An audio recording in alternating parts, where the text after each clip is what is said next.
Good evening, everybody, and welcome to the final hour and a half, give or take, of your show for 2025. It's been an experience, and I think has provided some of the televisual moments of political journalism that might not be forgotten very quickly.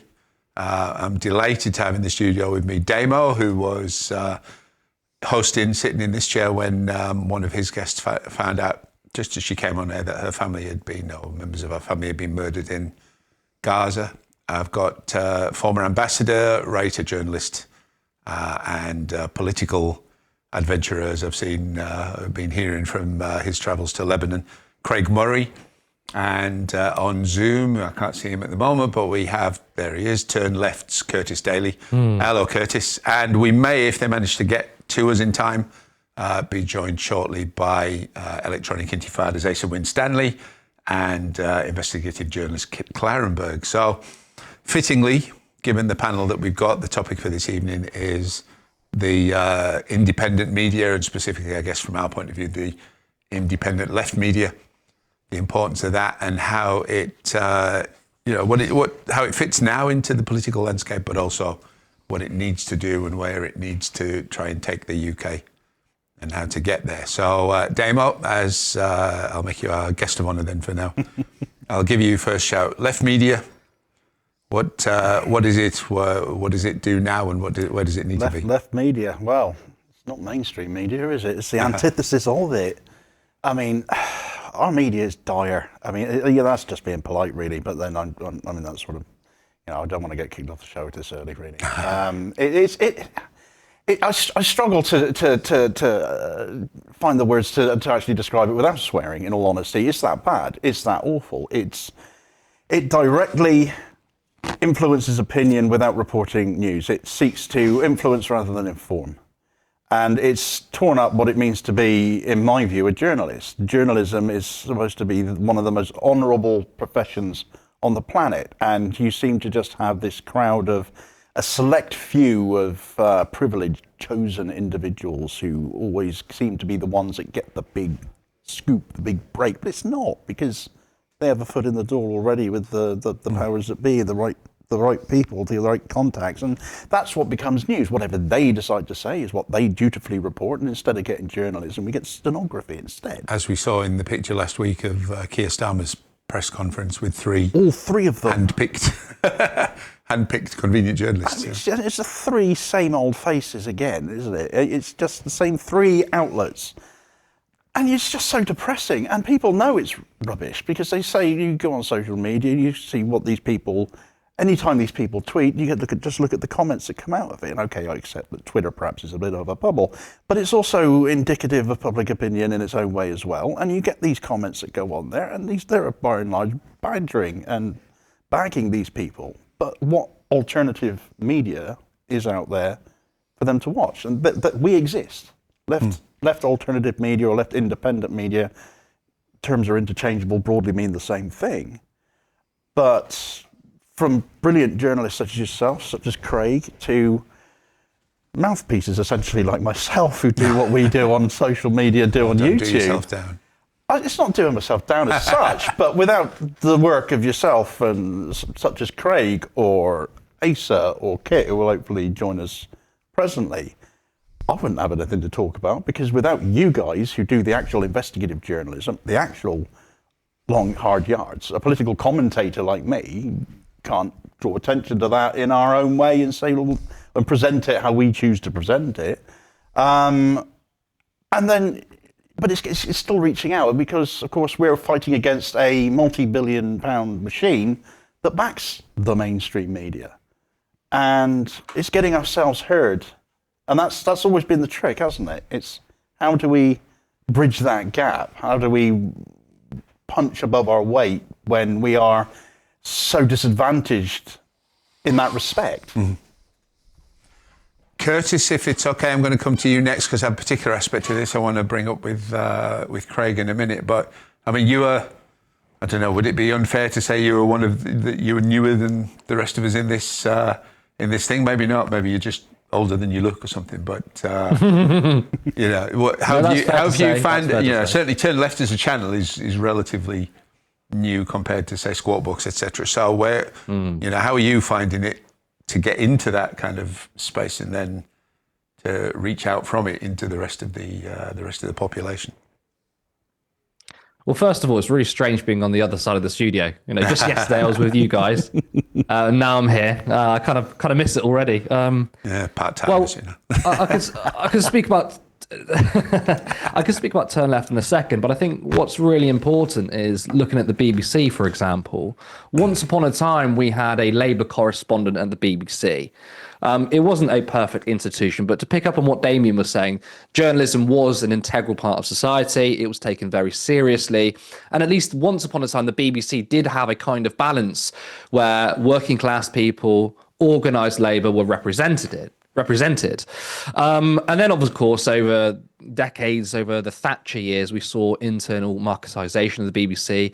We saw representation of organised labour completely dropped, and they put a pro-business spin. What's very interesting as well is that the media has revolutionized itself in many ways, but also stayed the same. And what I mean by that is, some of you might remember the Sun Revolution, which was Rupert Murdoch coming in and trying to change things up, make it more colourful, should we say, in his mind, different. And he thought it was sort of, re-establishing what the media's role was. But it didn't really change much in terms of power dynamics, whether it was the gatekeeper of the BBC or whether it was the press, the Sun, and now the Express and the Daily Mail. Nothing really changed, but the veneer of it, people thought there was a difference. And we're seeing it again with social media, particularly with someone like Elon Musk. Now, this guy is either he's the richest or second richest. I can't keep up, really, if I'm honest, but I don't try and keep up with the affairs of the billionaire class. As long as they're, if they no longer exist, then I'll be thinking about them. But even he would say, well, we're doing something different. We're revolutionizing media. I've taken over Twitter. He calls it X now. And this is something new. When maybe the veneer of it looks different, but ultimately nothing changes because it supports power. In terms of Turn Left and alternative media and what we're all doing here, of course, it's absolutely difficult because the resources is completely different to what corporate media have. They have the money, they have the connections. If we're talking about the Telegraph, for example, the Spectator, they have that amazing little club that they all go to. We go to the Spectator garden parties and meet Rupert Murdoch. They're all in the same boat. They all go to private schools. It's a cushy life for these people. It's different for us. I never went to university, right? I'm not an academic. Everything I know now was completely self-taught through curiosity. And I think that word curiosity is very important because that is something that is missed in the mainstream media, right? The journalists are extremely well paid, well connected. Their production values are obviously fantastic with the money, but they have no intellectual curiosity. And ordinary people on the ground can see that. And I think that's where people like me and Damien and other people, the Canary, Skwawkbox, and what the last 2 days have shown is it may not be everyone who's become from academia. It may not be everyone who's super educated, but there is a curiosity that we have found that is missing from traditional media, legacy media, and we've wanted to tap into that. And that's what's important. I think that's what real journalism is. I don't care if you have a PhD. I don't care how well educated you are, who you schmoozed with, right? I don't care what school you went to. We have to have integrity and curiosity in our media. And this is why we're providing a real alternative. People like GB News, who say they're the people's channel, think they're different. They say they rally against the establishment. No, they're just more overt in their hatefulness. But it's the same oligarchs. They receive millions of pounds from Dubai, foreign money. I can't remember the actual Legatum Institute. That was it. It's the same money and power being funneled into these channels and organizations. But for us, it's different. We start from a very different playing field. And I think the future of media, it's difficult, is actually with the left. I mean, the last 2 days of your show has been fantastic. And I want to thank everyone, by the way, over the hard work, the producers, the tech people, the chefs, and obviously all the contributors. That is what happens when alternative media get together. And I think that if anyone's paying attention, maybe not now, but soon, they'll be shitting themselves at what we can accomplish. I think you might be right. And I think to a degree they already are. even before we did this, and maybe more so now. And this is where I want to bring Craig in, because Craig, the establishment media likes to pretend that we don't exist by and large. The political establishment tends to pretend that we don't exist. But all of a sudden, they're starting to arrest people, detain people at airports under the Terrorism Act, raid people's homes, as Asa suffered, who may be joining us, hopefully. And, doing their best to get into our electronics to intimidate us, keep us quiet, etc. To the point where part of this month you spent in Greece just to get a break from the constant harassment and threat that we face as left-wing journalists. Is that a sign that we're working? Would they bother if we weren't? To a certain extent, it's a sign that we're working. It's a sign that they are sufficiently worried about dissent to feel they need to move into a more authoritarian phase. Part of that's accelerated, of course, because of Gaza, because Gaza has shown people. Firstly, it's shown people that the media do not tell you the truth, because everybody can see the disconnect between the reality they can see on their mobile phone and what the BBC tells you, or what the Daily Mail tells you. So it has heightened distrust in the media. And also the political class have moved into an area where they seriously do not have public support. There's a massive disconnect between what the public want them to do and what they are doing in supporting the genocide. So in order to maintain control, they feel they have to move into a more authoritarian phase, and that's what we're seeing. But I'm not too upbeat or excited about that in a sense, because, one interesting thing is that a few months ago, earlier this year, the United Nations wrote to the government of UK, telling them to stop arresting people under the Terrorism Act. And it was just shortly before Asa got arrested. So Asa wasn't on the list of people, but I was on the list. Richard Medhurst was on the list. About half a dozen journalists who'd been arrested were listed by the United Nations. And the United Nations officially wrote to the UK, telling them not to keep arresting journalists. Now, you'd think that was terrifically newsworthy. Not one mainstream news outlet mentioned it at all. And in fact,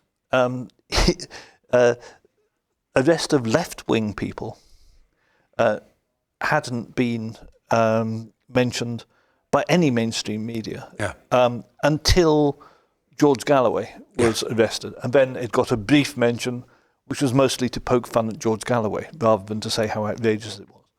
Whereas whenever anything happens to any right-wing person, like Graham Linehan, for example, that's immediately amplified by the mainstream media. So the extent to which they're able to do this hidden from much of the public is scary.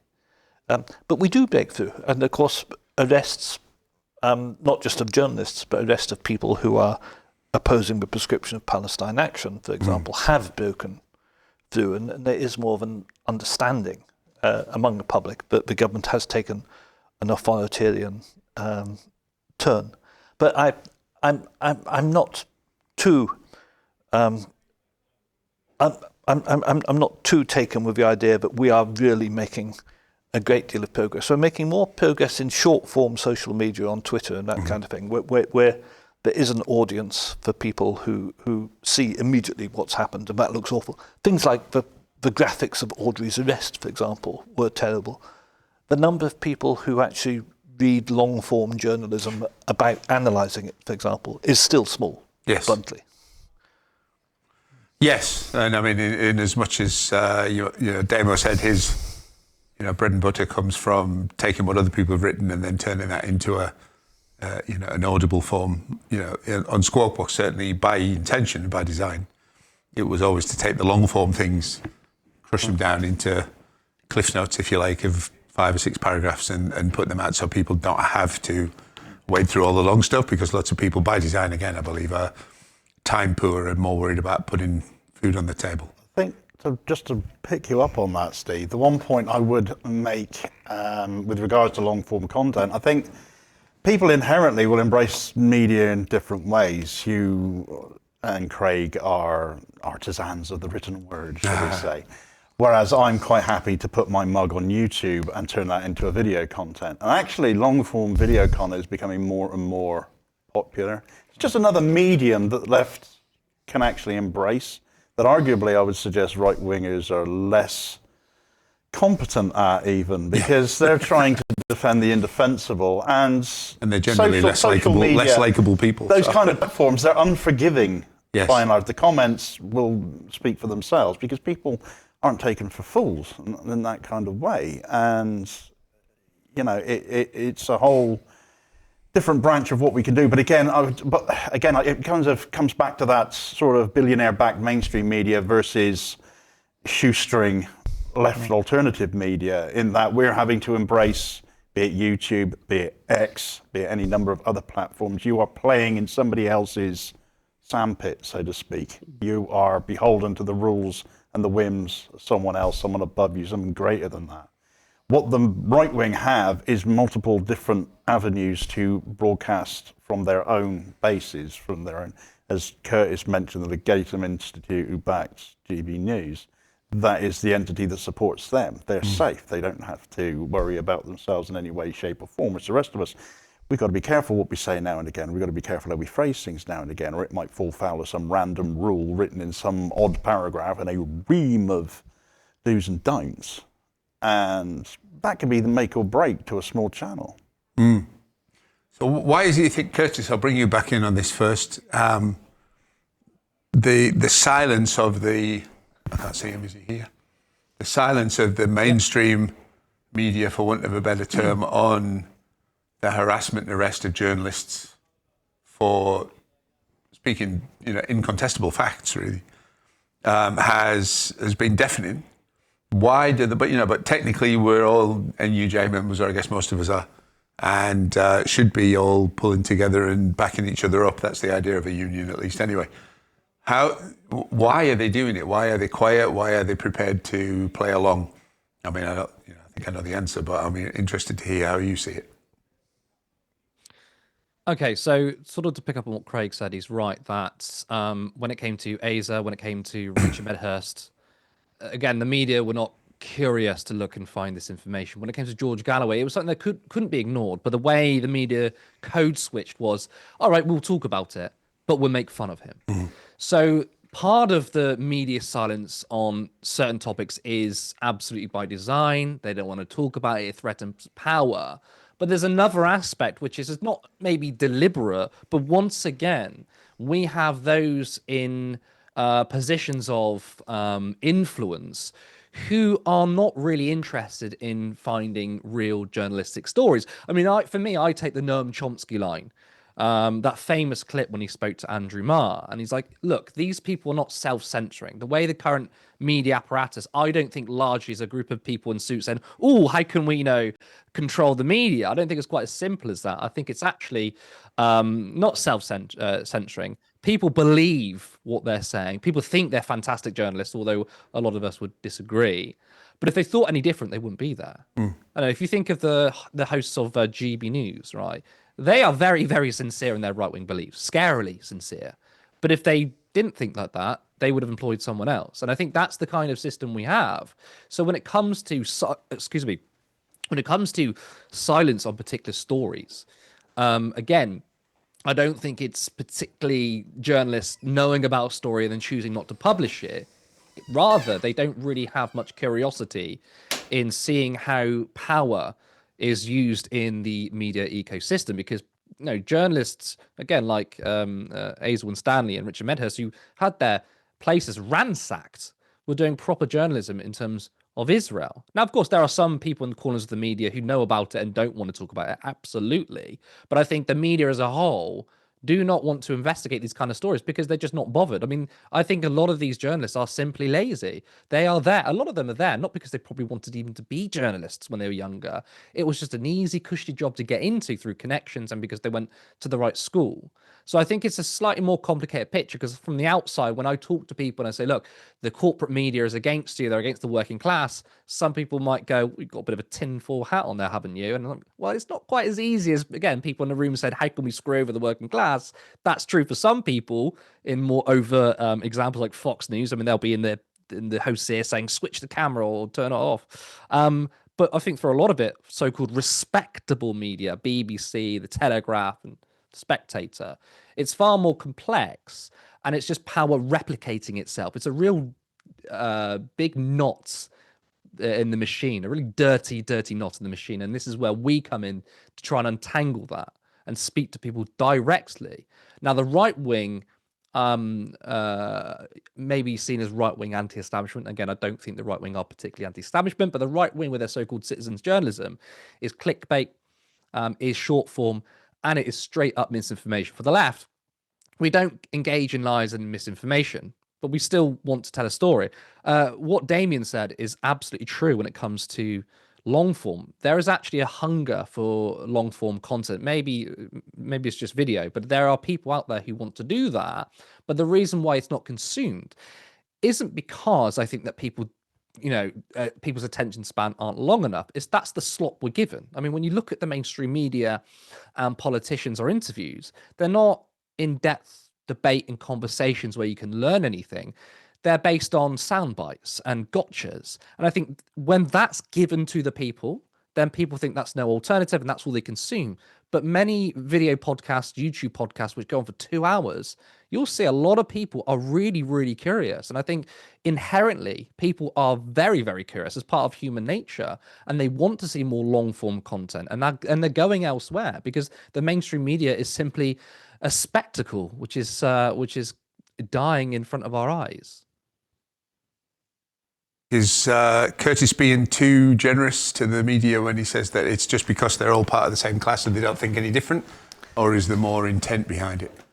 I think there is intent behind it. I don't think it's organised intent. I don't think they're committees that sit around saying let's do down Greg Murray, let's censor this, let's censor that.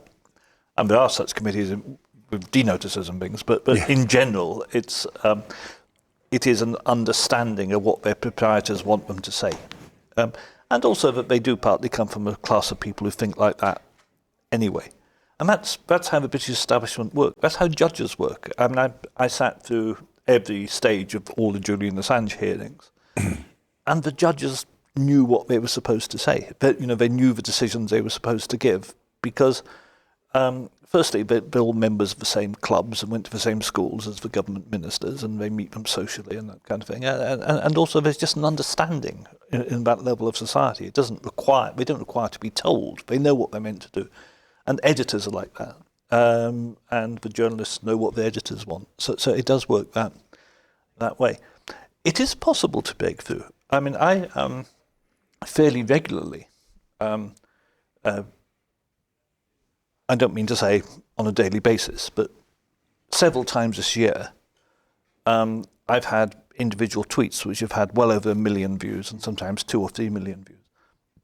When you have something that's really newsworthy, for example, when I discovered that the RAF planes at Brize Norton didn't actually belong to the RAF, but were PFI planes, which belonged to a corporation which I ultimately traced to an American hedge fund partly owned by Donald Trump, and that my tweets about that went viral and reached millions of people.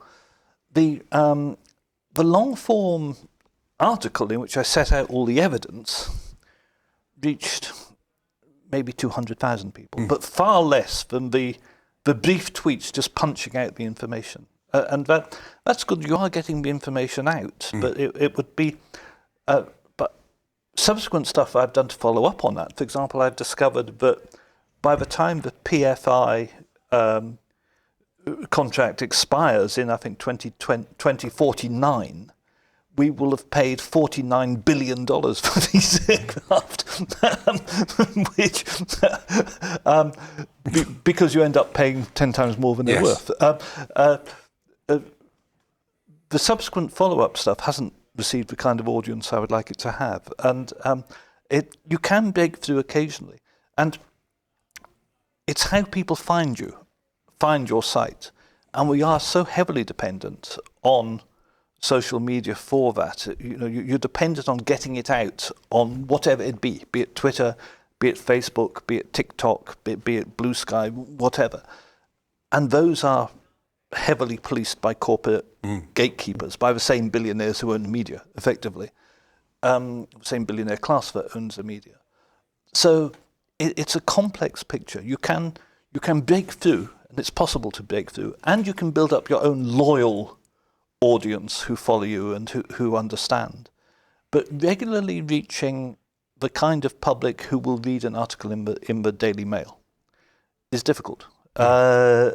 And that's what we need to do. We need to wean people away from reading nonsense in the Daily Mail. And just one final point. One thing that's definitely changed in my lifetime is the room for dissent in the mainstream media has definitely gone down. That is different.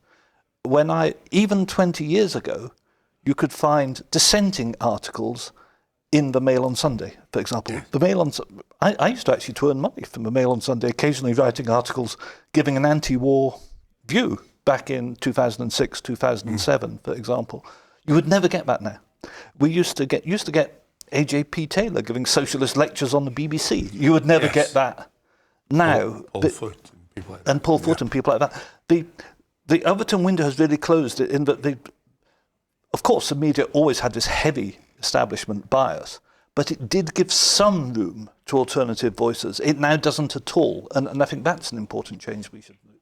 Yes. Well, I want to come back to that issue of the kind of penetration and spread of the information, if those two things aren't mutually exclusive. But Damien, I want to get your take on the kind of media guilt, let's say, first. I think with respect to what Craig was saying with regards to Twitter, Twitter's designed to take those short snapshot sound bites, and it's great that Craig's got the reach with the investigative journalism that he clearly did, and that certainly when it came out that these planes were not even owned by the MOD. I mean, I as one alternative media outlet soon put that in video content to rubbish what was kind of happening at that point with Palestine Action, who were obviously the perpetrators of that decorating job. But the mainstream media, I completely concur with what Craig was saying there, has become more centralised, less interested in diverse opinion, and they're losing out on it as well as their viewer figures, their purchasing figures have gone down year after year to the point several publications now no longer publish exactly how many papers are actually selling on a daily basis anymore, making you wondering how sustainable they actually are. And GB News, which Curtis has mentioned, running at a massive loss constantly, but they're kept going because of the backers and because of the influence that they want to exert on people's minds by virtue of presenting them with what they are calling news, but clearly isn't. It's what they want you to think of as news, what they want to inform you with, but it's not informing you at all. And so for many of us on the left, we found a niche in that. We've basically said, right, well, if you're not going to deliver news, if you're not going to tell people what is actually happening, then we're going to do it. We're getting sick and tired. I mean, my own personal background is as an unpaid carer, and what got me into writing myself, into producing these videos eventually, was simply the virtue of the fact that austerity came after my family. We were directly affected by the shirkers versus workers, the scroungers mentality. My wife has fibromyalgia, my daughter has spina bifida. These are serious conditions. They have, treatment associated with that. That's not, I had to give up work to care for them. Well, I'm sorry. That's what I've had to do. But then you come round to the simple reality of the situation is somebody who is a carer, and you might get carer's allowance, you have to work 35 hours a week to get that carer's allowance. That's only like 85 quid now these days, a week. And you're only allowed to earn something like 190 quid on top of that. And you go 1 penny over, they take the lot off you. And that money is taken out of the disability premium that the person you're caring for gets themselves. So if you're in the same household, there's no net gain from doing it, except for national insurance contributions. You know, it's madness. And yet we're still told, well, you're taking something for nothing. Well, actually, no, broadly by and large, you're not. And carers, they basically save. I mean, I was talking with your guest, Ratty, from this morning about this, as a carer herself. And, you know, we save roughly the equivalent of a second NHS budget to this government, and yet you're treated like dirt because you have no leverage. Well, similarly, people who absorb the news from whatever source, they have no leverage as to what they're told, essentially. They don't. There's not that choice, that diversity isn't there. If they're watching the TV, if they're watching the BBC and BBC's Balance, they're not getting informed by that, because we know behind the scenes now, through investigative journalism, through other left-wing content media, we've heard about people like Rafi Berg, for instance, and what his job is behind the scenes of the BBC, and which seems to be little more than blatant censorship when it comes to the Israel, Gaza, and unable to use that word genocide associated with it. And now we're expecting, Keir Starmer to largely ignore a motion now that was passed yesterday, where they basically said, yes, Israel is committing a genocide, you need to acknowledge it. But we all turned around to ourselves yesterday and said, well, that'll get ignored then, won't it? Yeah. So we've got to challenge that, and we do so in the only way we can, through the outlets that we can use, which sadly are owned by other billionaires, and therefore we are, we're always running the risk of being cut off or demonetized, and that's the end of us. So it's really difficult without any kind of support, financial support. And we obviously ask people for donations. It's happening for this very event. It's being run completely on donations, and I hope people are appreciating what we've done for the last 2 days and do help cover the costs of it and have appreciated it. But it's the same for all left media, frankly. Yes, I mean, I would on the issue of the mainstream journalists, I'm not too charitable towards them, because I've been on the receiving end of a few of their jibes and barbs in the past, and I see that as a sign of a job well done usually. But we have seen, because of a few whistleblowers who have broken ranks, them talking about, in frank terms, about how much, particularly say in the BBC, that the producers and people making the decisions about what goes out would live in terror, I think was the phrase of the call from the Israeli embassy. So there is. And I don't imagine that it's too often done that they have to send down a missive from the head office, from the boss's office, saying don't talk about that. But they all know, because they've seen what's happened to the whistleblowers. That their jobs will depend on how quickly they jump in with the Israeli viewpoint anytime anybody says anything that threatens that, etc. So, I think there's a fair degree of culpability. And I think, the key thing is, the people who run that kind of journalism will be very quick to say, yes, democracy depends on a free press, and we are the free press, which is frankly bollocks. Yeah. And, I think that the extent to which they are not doing the job that a democracy requires them is why, Craig said earlier on that our democracy isn't really democracy anymore. It's just the shell of one. So what I want to look at, we've mentioned the social media and how those are often owned by the same people or the same type of people. And, we had Netanyahu at the weekend talking about he described TikTok, if I can remember the exact wording, was the most important purchase Israel has made.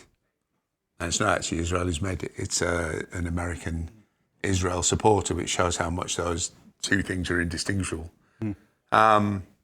But TikTok, as a Chinese platform, wasn't censoring what people were saying about Israel. They weren't censoring the videos that were going out. They weren't preventing people from having their free speech about those issues. And as a result, it's scared the bejesus out of the pro-Israel establishment, because support among the kind of age of people that use TikTok usually, which isn't very often me, has plummeted. It's not their only problem, it's plummeting on all kinds of fronts, but they've spent now billions to buy that and have said openly that they're going to train it not to be as critical and not to be as free with things that criticize Israel. We've seen the announcement in the last, I think it was just today, that they're going to spend millions of pounds giving that to a US company who is going to create fake content around the internet for them, with the idea of fooling AI programs into thinking more people support Israel, and therefore, being more friendly towards Israel in the stuff that it tells people when they ask it a question. So again, the social media are a threat, and they spend a lot of money on that. But the fact that they're doing that means that our reach through those things is always precarious, because they could decide to switch it off and they could do it. So how do we get to a position where that's not the case? Because if Twitter were to switch off overnight, it would affect the BBC, it would affect Sky, but it wouldn't immediately put them out of business. It wouldn't stop people from going to their websites to read what they do. It would just mean that people wouldn't as easily, they'd have to go to the websites to see them. So how do we create that kind of awareness so that if and when the social media, switches off because of the war on independent journalism and on democracy, what do we have to do between now and whenever that happens to be able to survive that, and not just survive it, but keep serving people with the information that they want to find out and they don't get given? Curtis, do you want to come in on that? Because we haven't brought you for a little bit. Yeah, really interesting. So, as I was discussing earlier about when it comes to legacy media, and I think Craig put it very well, there's like sort of an understanding. It's all one sort of group, and it's self-selecting. When it comes to social media, that's a new wrinkle. That is overt purchasing communication to propagandize people. So TikTok being bought by, I think it's Larry Ellison, could be wrong, don't quote me on that, tech billionaire who's very supportive of Israel. That is completely dangerous, and the power of money to influence communication. That's buying a social media platform to put out lies in order to support Israel. The same with Twitter. Again, I mean, Elon Musk has changed the algorithm. Now, you're right, there's a real danger here for those of us in independent media that rely on these social media programs. You're absolutely right. The BBC and Sky News, I mean, they can survive without it because they're on TV and we're not. So one, of course, that poses a huge problem and challenge. Now, there have been attempts to provide an alternative to Twitter. I mean, we had Mastodon, which is a decentralized social media platform. So not one, tech billionaire owns it, but it's actually community led. The problem with that is it's not currently gaining traction. I mean, people are still using Twitter. That's such a spectacle. And of course, mainstream journalists are still on there. So that's why the conversation is still very much on that platform. Whereas, again, things like Mastodon, which is far more decentralized, which is actually a hark back to the internet when it was first established. The internet was a bit more decentralized. Now it's completely organized by the oligarchs. So I don't have an easy answer there, though. I wish I did, because that would, one, that would comfort myself personally because I rely on YouTube, and two, knowing what the solution is, we can crack on with it. I do think, though, that let's particularly talk about Israel-Palestine. People have woken up to that. And since the 7th of October, for those that aren't familiar with the history of the conflict, I think most people have woken up to that and understand Israel's crimes. And TikTok, for a while, did actually provide a lot of that content. Again, it's the most live-streamed genocide ever. And if a Zionist buys TikTok and tries to influence people's opinions and move them pro-Israel, I don't know if that's even going to work. It's not going back in the box. But of course, what is worrying is the amount of money being put into influence people. Whether TikTok doesn't change people's minds on Israel, there are plenty of other things they can propagandize us on. So it is a really difficult one. I wish I could give an easy answer on how we could combat this. The only thing I can think of is community. And I appreciate that this is being live streamed to YouTube and Facebook and other platforms, but there is a power in the collective, and that we've all come together, even though this is online, when the cameras are off, we're still here as people. We met up in Liverpool. That human connection is very, very real, and that cannot be stopped. So I think, if the oligarchs want to flick the switch on social media and turn us all off, I don't think all hope is lost, because there is that human community and connection that can bring us together. Of course, it'll be a lot more difficult. But what else? I mean, what other choice do we have? Craig, what's your position on it? Is it possible? Is there things we can do? Is there hope for the future? It is very difficult. We had, and my blog's been going for 20 years now, which is a long while for in the new media age. That's a long while. And at the start, it was part of a blogging space in which people, by and large, did find you by typing your URL in. People would go in and type www.craigmurray.org.uk. That's how they came to you. That's how most people came to me. After 5 or 6 years, they started mostly coming through Facebook. Now they start coming mostly through Twitter. That has changed. It's always possible for people to come direct to you, as long as you can keep your presence on the web. But the mass traffic is transited through these corporate gateways, and it's hard to. And I know of people, I'm sure we all do, know of activists who have had their accounts frozen or turned off or demonetized, and they do have this ability to close you down. One of the few things we've got going for us is by maintaining our popularity, they, of course, are making money out of us. They make money from advertising or whatever, and so they're unlikely to want to close you down completely unless they saw some genuine societal danger to themselves, because we are a revenue stream, and there's always going to be one of the media controlling oligarchs somewhere who sees the left market as a possible opportunity. That's a very slim hope to have. I fear we are entering a very dangerous stage of society. I genuinely think we are getting very close to moving towards a fascist society. I think the pushing for war, the stating we're on a war footing with Russia, the genocide in Gaza, the whole plan for Greater Israel, and the increasing authoritarianism at home, the Online Safety Act, the Public Order Act, the National Security Act, all passed in the last 3 years, the compulsory digital ID, the arrest, charging people with terrorism or nothing to do with terrorism, and then the mass marches of the far right.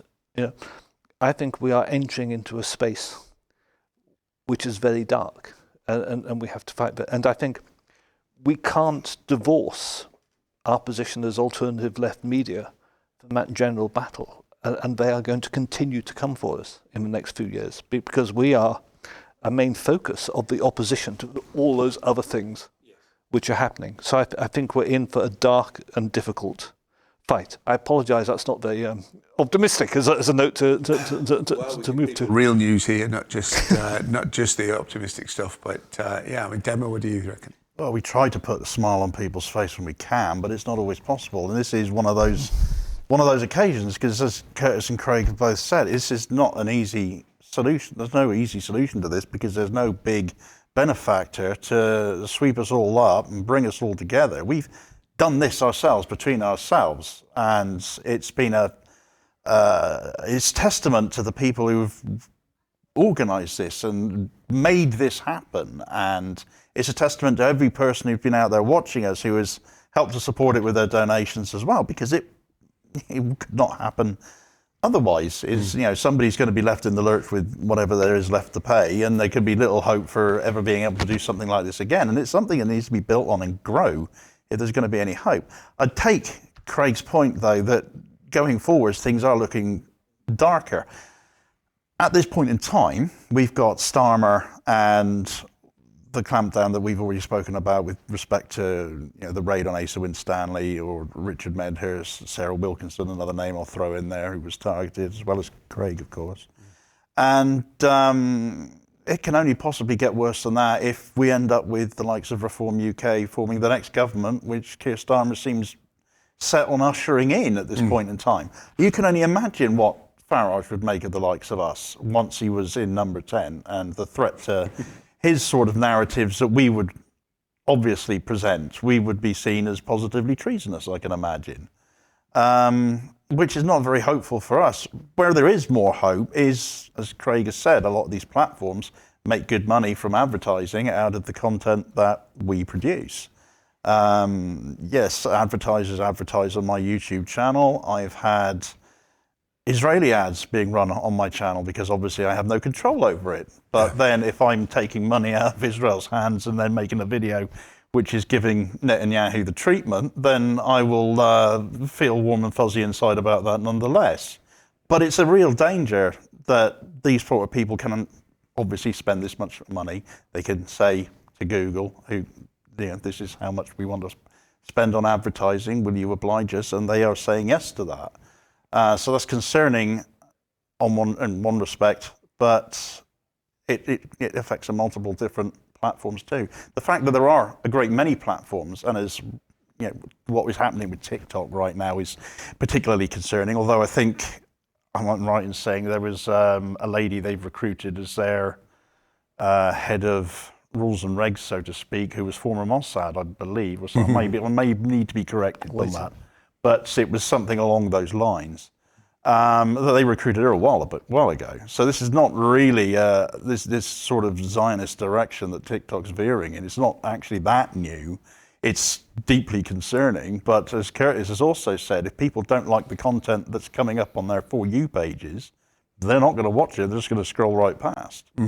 At some point, TikTok or whoever is in charge, if it's not becoming a financial goer, a financial concern in respect to certain videos, their algorithms don't promote them. Yes. So quite how the likes of Larry Ellison or whoever it is has bought this sort of American part of TikTok is going to get around the problem of people simply not wanting to watch the bile that might well get fed to people very soon. Will be very interesting to see, but perhaps like GB News, it's something they're prepared to take financial losses on as long as they can keep the Hasbara flowing.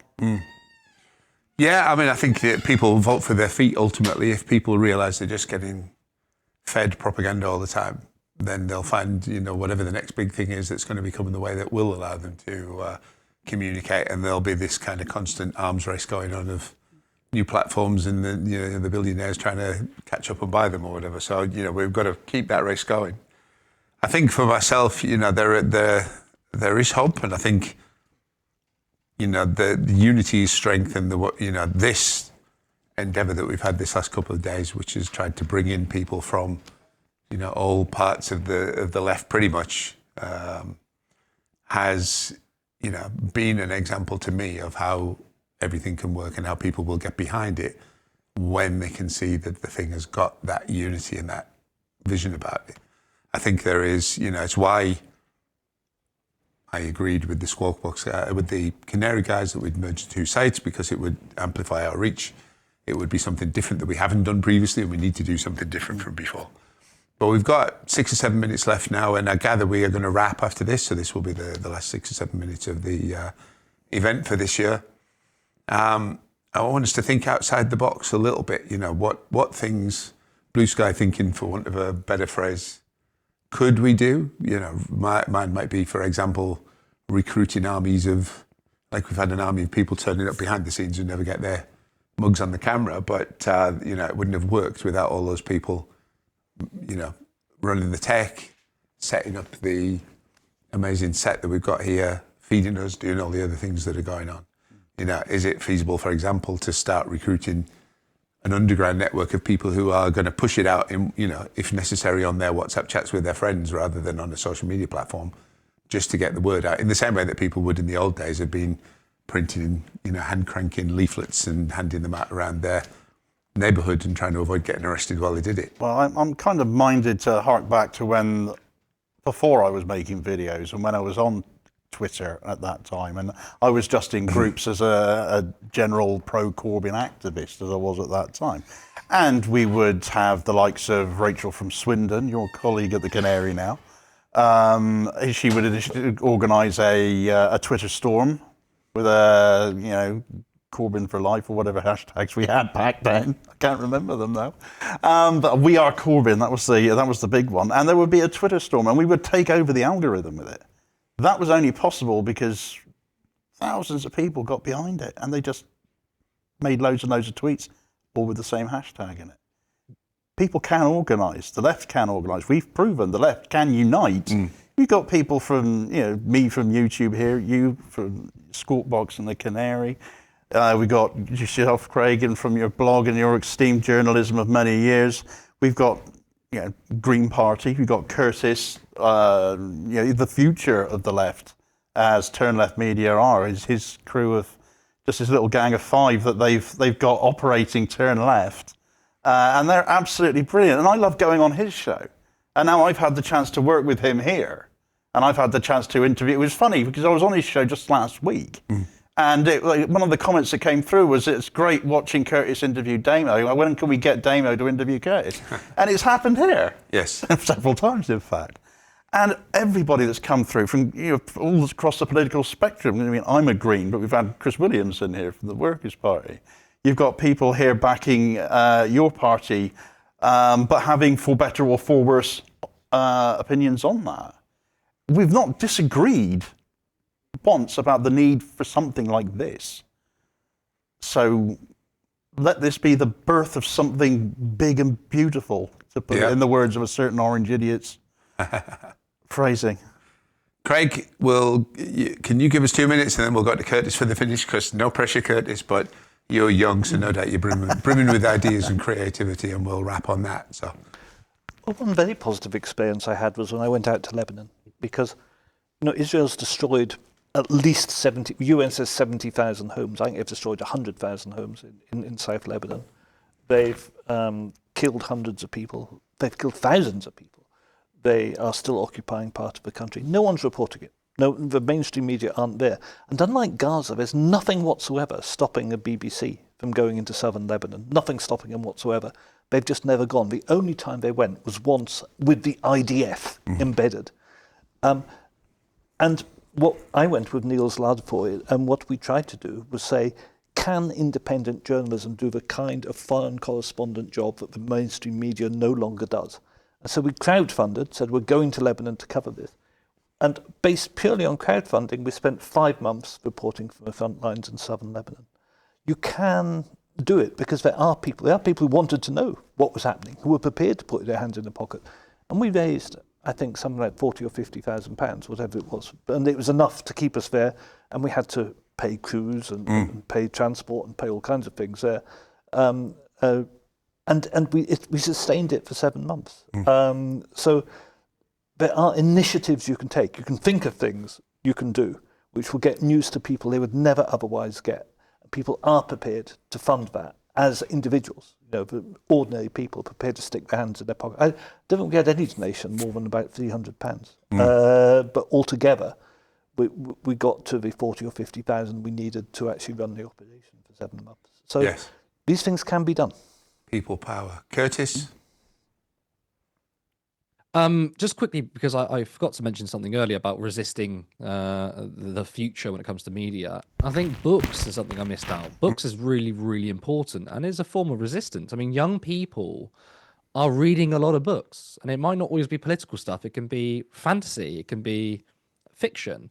But the imagination is there of young people. I mean, for me, yes, I look at the internet and look at stories, but I've got into reading since I become political as well. So I think that's something they can't really take away. And if they do, we'll be on the streets physically resisting. But what we've seen over this weekend, I have to say, has been nothing short of fantastic. I like the fact that Damien mentioned how he was on my show literally a week ago, and now a week later we were there in person. This is a new wrinkle, I think, when it comes to left organising and independent media. We've had, the left come together in terms of media from different corners of the media to bring people together in different aspects and voices. Again, there were people from the Workers' Party, Greens, your party, no party, agreeing that the true problem in our society and globally is the oligarchs at the top, the 0.1%, irrespective of your views on a particular politician or party. That is important, and that is what the oligarchs absolutely despise. What they want is division. They want division across the left and the right, but they also want division among the left. And we're not going to do that anymore. We're not. We're simply not going to give in to the wills of the billionaire robber barons. So I've had, and by the way, part of the resistance, I think, is having fun. It is difficult to look at the future. There are many dark things going on. But I think that hope is not a possibility. It's a necessity. You have no choice but to be hopeful. There is no other alternative. And don't get me wrong, I have days when I feel depressed, and I have days when I feel like it's all too screwed, we can't do anything about it. But then I tell myself, look, if I'm going to fail anyway, at least give the bastards a bloody nose while we're doing it. So I think it's really important that we understand that hope is not something that we should wish for. It's something we should just try for, because there's no other option. And yeah, have fun doing it, because I think that's a form of resistance too. What we put on this weekend is important, but I had so much fun being in the studio, speaking to the producers behind the scenes, who, by the way, have done a phenomenal job. I shout out to Cal in particular, who worked his socks off. Very, very busy man for doing that, and I just really appreciate it. And I feel honored, by the way, to be part of this. And this is just one thing. This is just the beginning, right? This isn't the end. This is the beginning. Next year it's going to be bigger. There's going to be other things, more frequent sort of collaborations, and we're going to scare the political establishment. We're going to scare the financial elite through people power and community media. That's what it is at the end of the day. We are truly independent media, and I feel hopeful in that regard. Great stuff. So we're just about done. I just want to finish on one thought. I mean, well, I will say, I hope that this will become a model for a socialist TV station of some kind that, is broadcasting, that is much harder to switch off, and where people know they can come and find real news in the same way as they might look to the BBC for the sports results or whatever. But it just brings to mind for me Phil Maxwell, who was on a couple of panels ago in the discussion here along with Audrey. I once managed to take a picture of him while he was having a coffee, and on his mug it said, "I am a threat to national security." And I really want one of those. But I think it's not national security, it's the elite security is what we're a threat to. And they like to present that as national security, but really that makes the rest of us less safe. So let's all work together in whatever way that we can, in whatever area that we are, and make sure that we're all a threat to that kind of fake national security. Hear, hear. Thank you, everybody. That's a wrap, and thank you for being with us. I will one more time mention that donate link, yourshow.uk/donate. And if you can help us with that, then don't put yourself in hardship, but otherwise it would be much appreciated. God bless you all, and at the latest, hopefully we'll see you this time.